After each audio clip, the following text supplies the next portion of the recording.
Votre matinale se poursuit sur la Sen TV, la première télé urbaine du Sénégal. Rebonjour à vous tous et bienvenue à ce journal. L'OFNAC abrite le 13e programme mondial sur la lutte contre la corruption, la criminalité financière et le recouvrement d'avoirs à partir donc de ce lundi jusqu'au 18 septembre 2015. Et les travaux se dérouleront au siège de l'OFNAC de l'Office national de lutte contre la corruption, contre la fraude et la corruption, 37 avenue Président Lamine Gueye.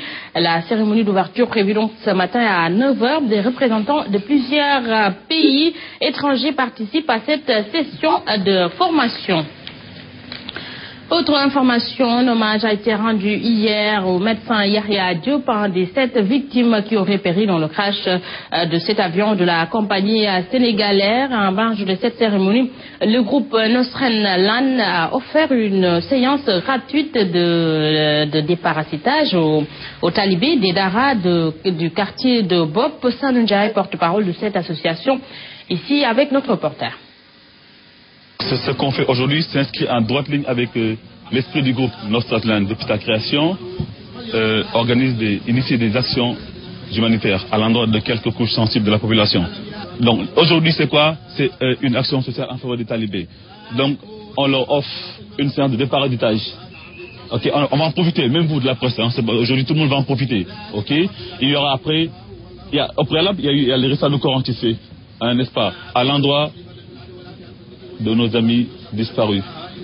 Nous allons citer le docteur Yahya Diop, qui aurait péri dans le crash de, n'est-ce pas, il y a une semaine. Le lieutenant Hadi Sek de la douane, Cheikh Yaba Diop qui était parmi nous, entre autres, Antangom. Donc c'est des gens qui étaient parmi nous qui nous ont quittés. Donc l'esprit de ce récital, c'est de leur rendre hommage, de nous souvenir de participer avec nous. Le chef de l'État a également présenté ses condoléances hier à la famille oumarienne suite au rappel à Dieu de Néné Fatoumata Moussa Tal, mère du Khalif Thierno Mountaga Tall. Une visite saluée par la famille oumarienne qui magnifie également le soutien de la communauté musulmane. Néné Fatoumata Moussa Tal repose désormais à Bogué dans le Fouta. Macky Sall a été accompagné d'une forte délégation. C'est un compte rendu signé Gorandaklo. Suite au rappel à Dieu de Fatima Moussaba, mère du calife de la famille omarienne, le chef de l'État a rendu visite à la famille défunte pour présenter ses condoléances.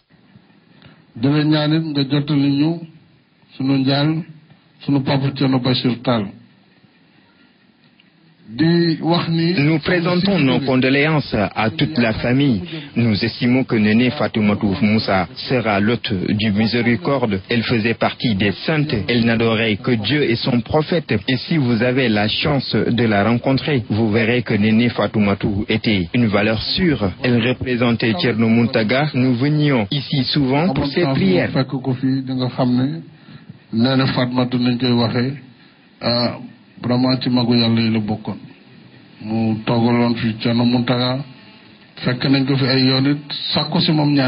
Reçu par le calife Thierno Madani Tall, ce dernier magnifie la présence du chef de l'État aux côtés de la famille omarienne. Nous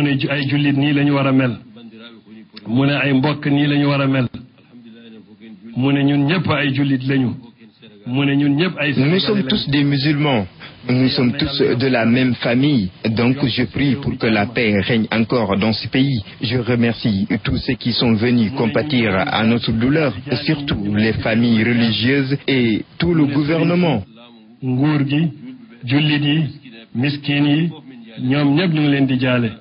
Une mai jeudi dernier, à Bogué, Fatima Moussaba repose désormais au Fouta. La famille omarienne salue le soutien de la Oumma islamique.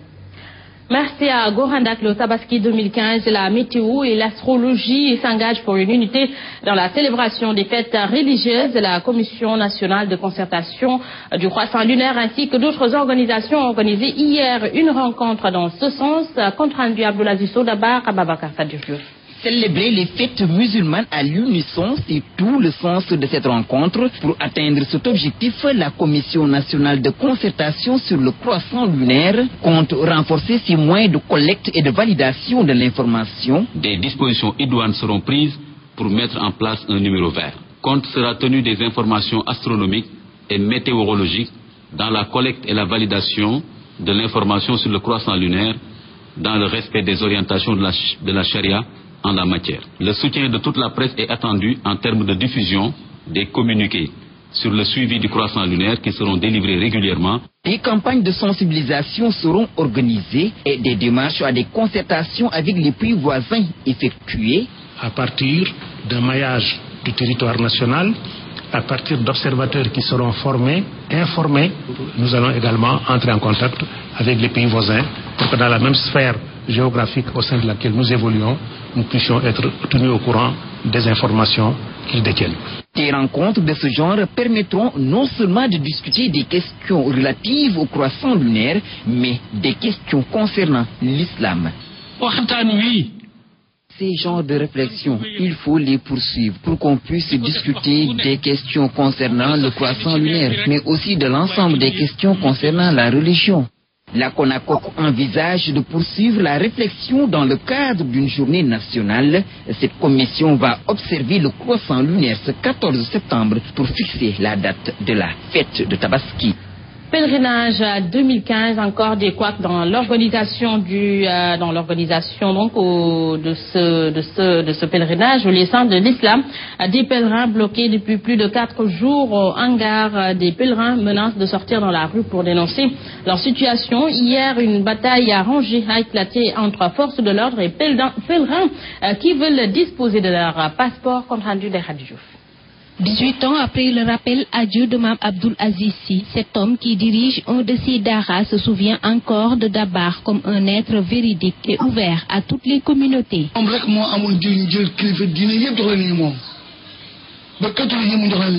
Il avait la même estime pour tous les chefs religieux, même ceux de la religion catholique.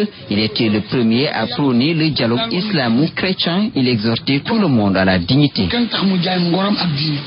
Tous ces dires, faits et gestes se résumaient aux recommandations du Coran. Il est difficile, voire même impossible, de faire des témoignages sur quelqu'un pour qui sa vie se résume à la sunna et aux recommandations de son Seigneur. Un marabout humble et exemplaire comme le voyait ce sieur, qui était son voisin et qui se souvient également du 3e khalife de El Hadji Malick Sy, comme un homme qui ne voulait aucun tort à son prochain. Il y avait une alliance de M. Abdou Diouf chez lui. Il y avait les gardes-corps, les policiers qui encadraient l'ensemble des maisons à côté, le voisinage. Il a demandé le président d'éviter de déranger ce dérangement.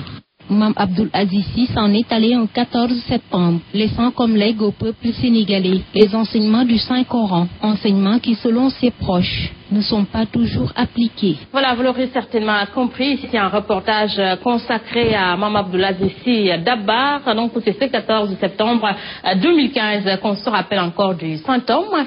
Donc c'est un reportage également à suivre dans nos prochaines éditions. Le séminaire international sur le climat a été clôturé hier par le ministre de la Gouvernance locale, une occasion pour l'Association des maires du Sénégal de remettre le document de plaidoyer contenant des recommandations sur les effets du changement climatique au ministre. Selon Abdoulaye Diouf Sarr, le président de la République va prendre en compte ces recommandations pour le présenter à la conférence des partis COP prévue en décembre 2015, compte rendu Fatima Diop. Dans le cadre de la protection de l'environnement et la lutte contre les changements climatiques, l'Association internationale des maires francophones et l'Association des maires du Sénégal ont remis au ministre de la Gouvernance locale le plaidoyer contenant 19 recommandations. Alioune Sall.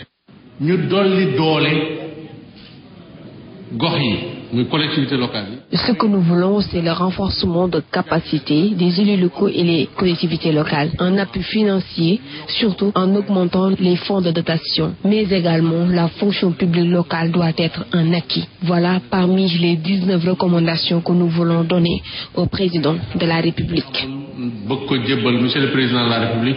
Le ministre de la Gouvernance locale rassure. Abdoulaye Diouf Sarr affirme que le président de la République va recevoir ses recommandations au plus vite avant la COP 21. Il s'avère important, comme vous l'avez si bien relaté dans vos conclusions, que les États, en association avec les collectivités locales, mettent en place une politique efficace d'atténuation et d'adaptation des effets néfastes du changement climatique. Parmi les solutions préconisées figure la mise en place de stratégies dans divers secteurs d'activité. Pour participer à la réduction de 5,2% d'ici 2020 des émissions de gaz à effet de serre, les collectivités locales veulent être les premiers partenaires de l'État du Sénégal pour lutter contre les changements climatiques. Pour les besoins de la 21e conférence des parties, le Sénégal va valider sa contribution ce lundi par le ministère de l'Environnement et du Développement durable. Voilà, merci à Fatima Diop et Babacar Soumaré. À présent, parlons de l'actualité internationale. La police et l'armée égyptienne ont tué hier 12 personnes, des touristes mexicains et des Égyptiens, en prenant pour cible par erreur leur voiture alors qu'elles pourchassaient des djihadistes dans l'ouest de l'Égypte. Le gouvernement mexicain a confirmé la mort d'au moins 2 de ses ressortissants. Le désert de l'ouest, très prisé par les touristes, et aussi l'ont des repères de groupes djihadistes dont la branche égyptienne de l'État islamique qui commet de nombreux attentats contre les forces de sécurité dans tout le pays. Le ministère ne précise pas le nombre de Mexicains tués ni quel type d'armes a touché les voitures. Toujours sur l'international, le président nigérien Mohamed Buhari entame une visite officielle de 3 jours à Paris ce lundi 14 septembre sur invitation du président français François Hollande et investi en mai dernier. Mohamed Buhari a fait de la lutte contre Boko Haram l'une de ses priorités. La France également avait organisé un sommet à l'Élysée en mai 2014 pour coordonner les efforts du Niger, du Tchad, du Cameroun et du Nigeria pour repousser le groupe djihadiste qui a fait allégeance à l'organisation État islamique. Aujourd'hui, la France veut montrer qu'elle continue d'apporter son soutien. Voilà, donc mesdames et messieurs, c'est ici que se referme ce journal. À vous tous, merci d'avoir suivi. Merci à toute l'équipe technique et l'équipe rédactionnelle qui ont participé à la réalisation. L'info en continue sur la Sam TV, la première télé urbaine du Sénégal. 7h30, Mambé Ahmed Aidara vous retrouve pour la revue des titres en Wolof. 7h45, c'est le journal. Et tout de suite, Saint-Coach s'installe dans Saint-Jim. Quant à moi, je vous retrouve à 13h pour le flash d'information. Bon réveil maintenant à la plus, bonne journée.